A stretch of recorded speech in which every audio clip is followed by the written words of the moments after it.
আমার ভিডিওতে সবকিছু রেকর্ড করা উচিত।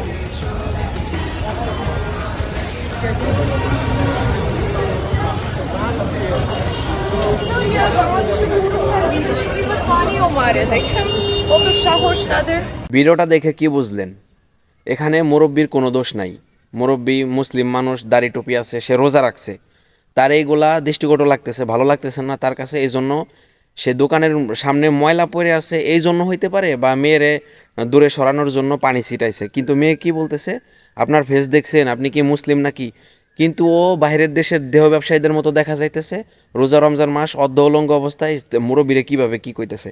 আপনি মেয়েদের উপর পানি মারছেন কেন? মেয়েদের উপর ও কি মেয়ে ভাই? ওরে কোনো দিক দিয়ে মেয়ে মনে হইতেছে? হিজলে বস্তি কোনকার, মানে এরে যদি মুখ দিয়ে 1000টা গালি দেয় তারপরেও গালির অসম্মান হয়ে যাবে। রোজার মাস, তেমন বেশি কিছু বললাম না। 2 দিন আগে একটা ভিডিও আসছে, ওই ছাড়ছে ওই ভিডিওটা, মানে এক মুরব্বীরে ব্যাগ দিয়ে বেড়াইতেছে। মুরব্বী অনেক বয়স্ক মানুষ, ভুলে হয়তো বা মুখের দিকে তাকাইছে, তারা ব্যাগ দিয়ে বেড়াইতেছে। এই সমস্ত বস্তি এই দেশে ঠাঁই পাইলো কেমনে?